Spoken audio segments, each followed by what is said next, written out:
So first things first, how are you? I'm fine. I'm fine. I'm feeling good and loud and rocking. That's very good to hear. This I don't know if I should call it personality or trait or characteristic that you have. This energetic personality. Have you always been like that? Yes. Whatever it is, yeah, it's definitely something my mom had every single day in the house. It was very loud and moving and always running around and stuff. What kind of music was playing back home? Oh, it was disco. Okay. It was specifically Off the Wall for Michael Jackson Okay. and like the best of the Bee Gees and the ABBA Gold album, the gold compilation album of ABBA. And yeah, it was like those three ones plus like Heat Wave and like a little Okay. bit of it's just stuff and a lot of like Spanish disco songs that like my mom would just like blast at home. Okay. So you were singing from an early age? Yeah. Uh Apparently my first words were "We Will Rock You" from like watching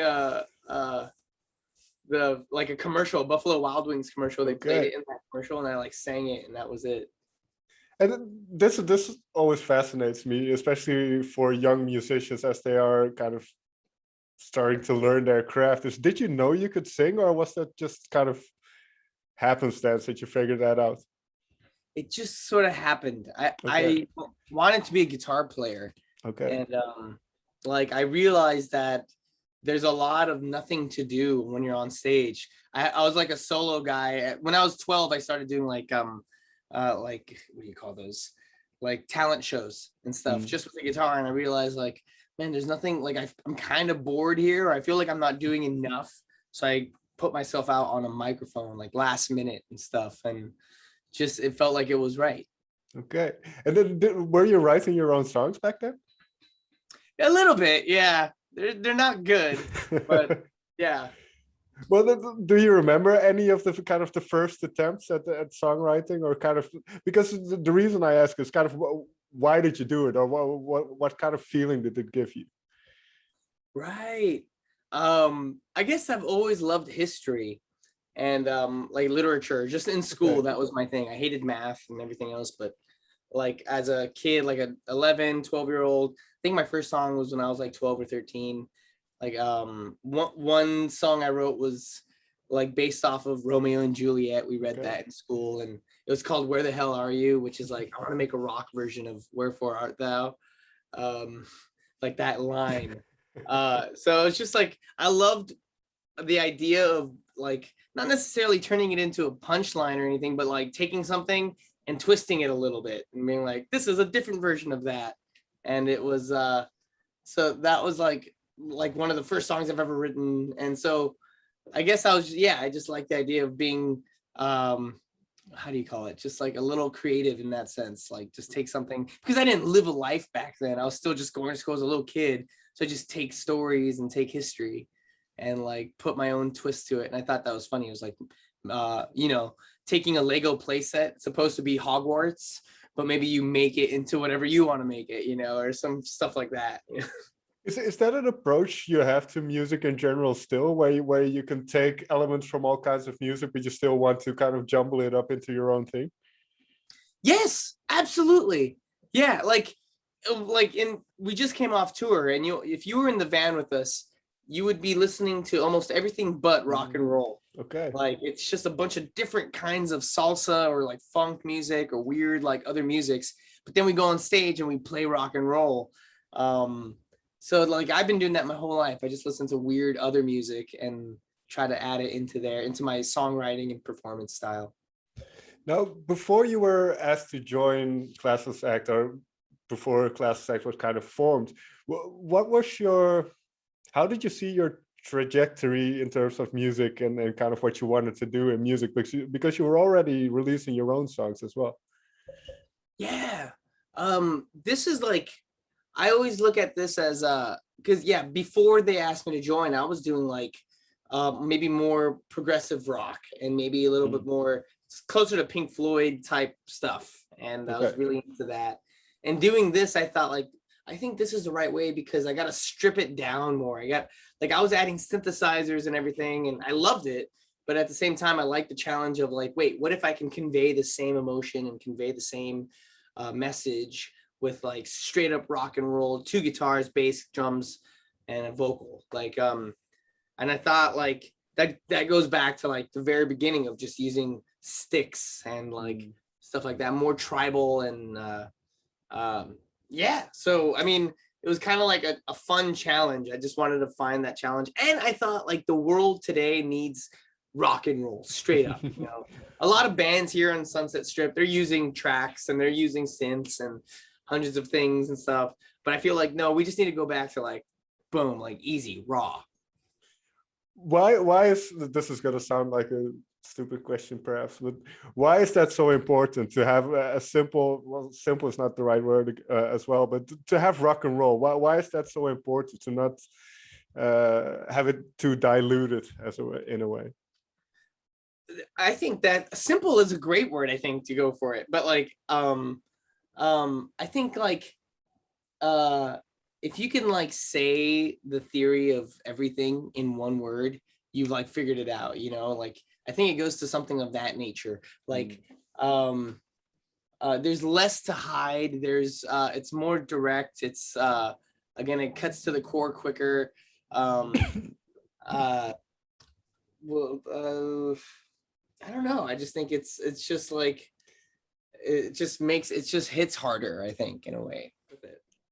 And I think one of the great things of music these days is that the lines between genres seem to be blending a little bit. They seem to be blurring a little bit. That it doesn't matter as much. You can incorporate some hip hop elements if you want to. You can incorporate some synths, as you mentioned. So yeah, I think that's a really good direction that music is heading in. But so for Classless Act, then, because one thing I really like about the band is it kind of came together in an old-fashioned way, but using modern technology. So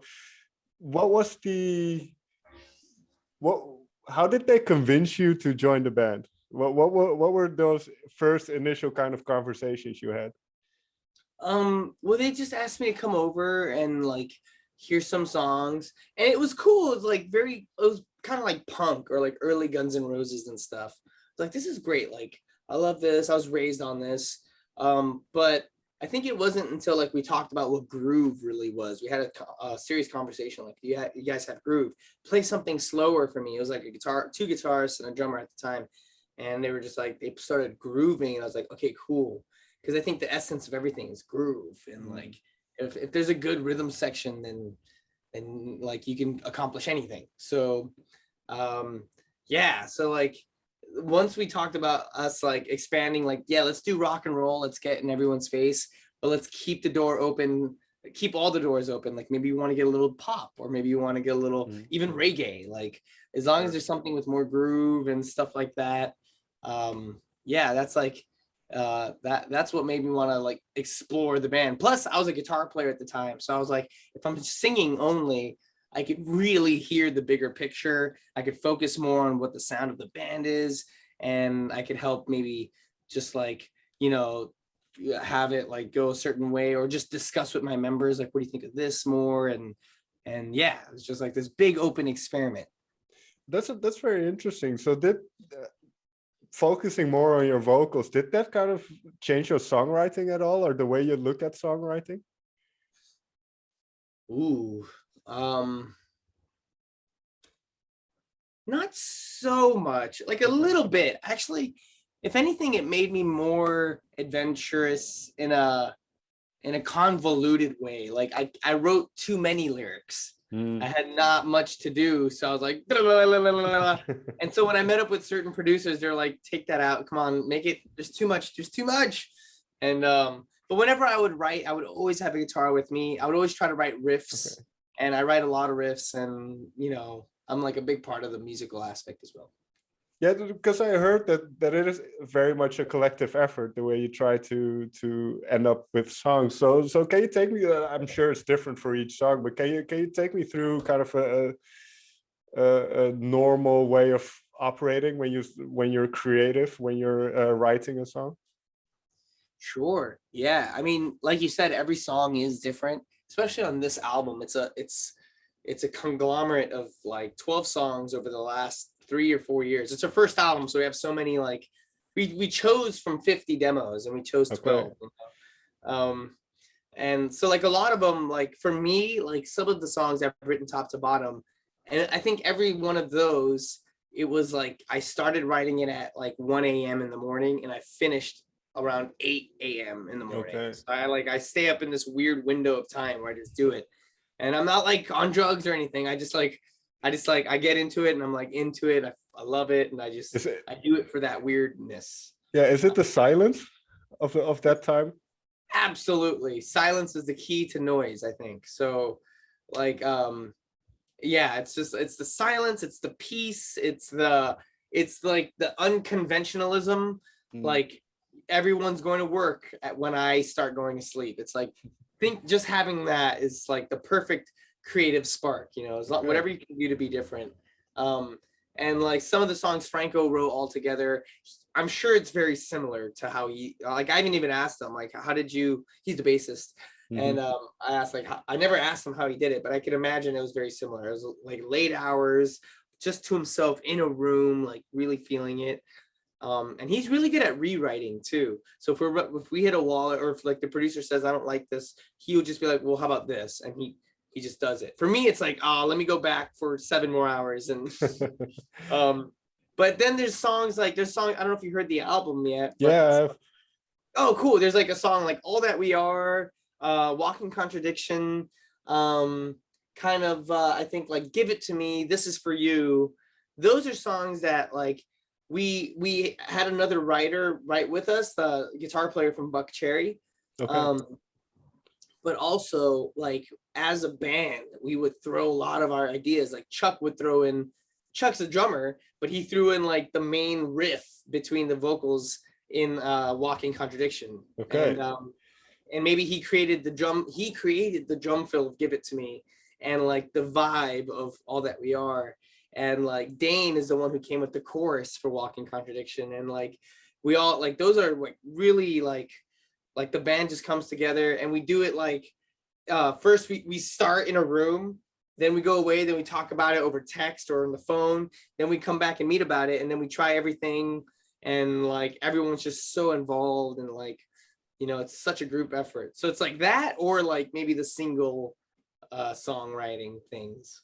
Let's try to pick out one of your songs now. I don't know which ones you kind of were the primary writer for, but I have some favorites. But can you tell me which ones you kind of you had the initial idea for? Yeah. Like the ones I wrote top to bottom were like there's like Circles and Okay. On My Phone, Made in Hell. You might notice there's a little bit of like there's a lot of tongue in cheek in those songs, and I guess that's the lyrics are a little funny, like maybe they run along too much, the sentences run along, and But maybe the melodies have a little too much slinkiness, they have fun. yeah, but is that an important element, you think, not only for yourself personally, but for the type of music that you make, that you don't always take yourself too seriously? Absolutely. Yeah, I think that was like one of our slogans back in the day. It's like we take our music seriously, but we Sure. don't take us seriously at all. We're just vessels, and we're just goofballs, and we write whatever comes to us, and we say that's thanks to that this happened, and we're just happy to make music. And yeah, and we love like stuff like Queen and the Beatles, and so we try to homage them as much as we can with like proper harmony and proper awesomeness. Well, you mentioned harmony. That's very interesting, because one of the things I wrote down was that you do very good vocal harmonies at certain bits and certain choruses or whatever. And is that mostly yourself and Griffin, or is that the entire band doing those vocals, or how do those harmonies come up? I don't know. They just sort of like happen. I love harmonies. I've always loved it in Motown and stuff like that. And Franco, the bassist, always loved it from Queen, and Griffin always loved it from the Beatles. And Okay. so like we all loved it from different places, and just like we just connected through that. We're like, yes, harmonies, like all at once. Like, let's do it. So Okay. yeah. Interesting. Well, one of the songs that kind of stuck out to me was Circles, which you mentioned just now. So Circles, what was the beginning point for you for that song? The beginning point. Yeah, well, That, just the initial idea, or the first spark, kind of that led to that song. yeah, sure. It was the guitar line, that Okay. opening the chorus, but just instrumentally. I wrote it on an organ. Like I got Okay. this like $90 organ from a thrift store. And it's like usually organs are like hundreds, or like this big old wooden organ.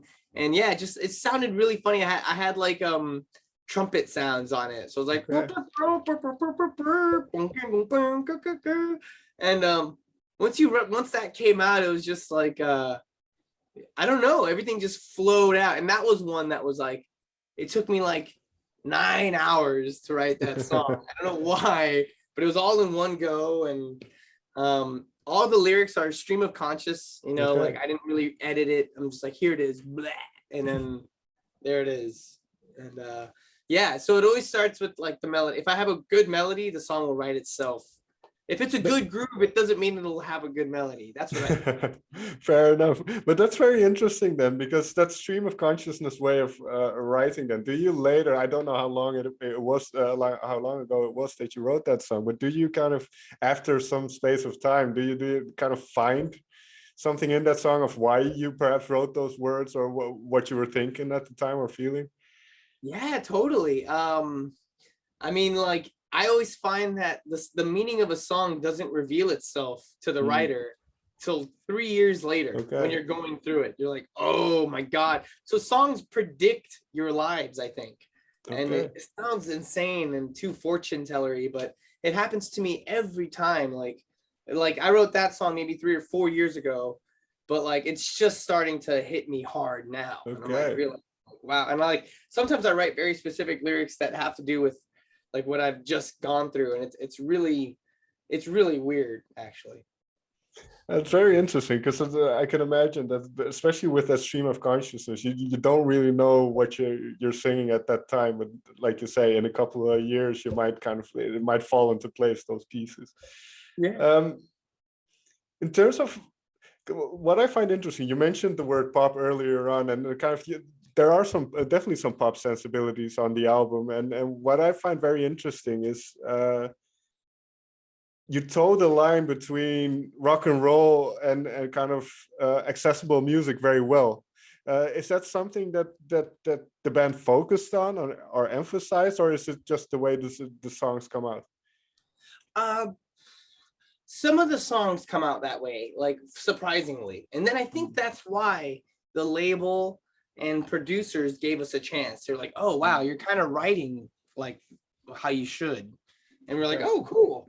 And then we sort of needed some help. We kind of like needed to like hone in on it, because we also like to get really weird and like Okay. really left of center, as they say. So sometimes we sit down and we really think about it, like, no, that's too much, or there's too much going on. And so we do half and half. So, and then I think after in 2020, we we're just writing.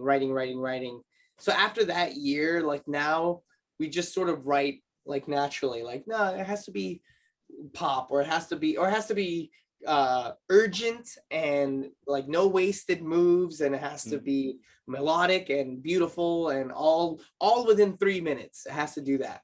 Like that's like our standard kind of thing. Right. And well, you mentioned kind of the people around that help. I think two of them are Bob Rock and Joe Cucciarelli. I don't know if I Oh, pronounced it right. Ciccarelli. Ciccarelli, sorry. But there's other people like Vince Neil's played on the album. You're touring with Def Leppard, and there's so many people kind of who've lived that life of rock and roll, who kind of showed some support to the band. What does that mean to you guys, especially as a kind of still an up and coming band? I mean, it's just so mind blowing. Like Def Leppard is a band I've like just, Mm, they know how to write music, like really good music.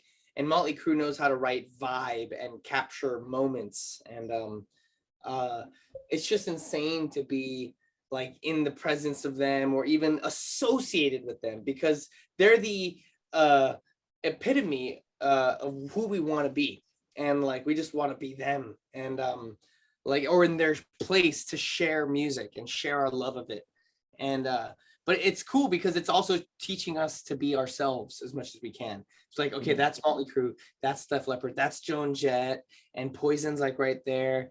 And like this means Classless Act should be us. Like we shouldn't have to be a certain way, we shouldn't have to act a certain way or write a certain way. That's 2022. Certain lyrics are being like formed naturally that don't have to do with what was written in sure. 20 years ago. So like we're just like, we're inspired by them to be us, if that makes sense.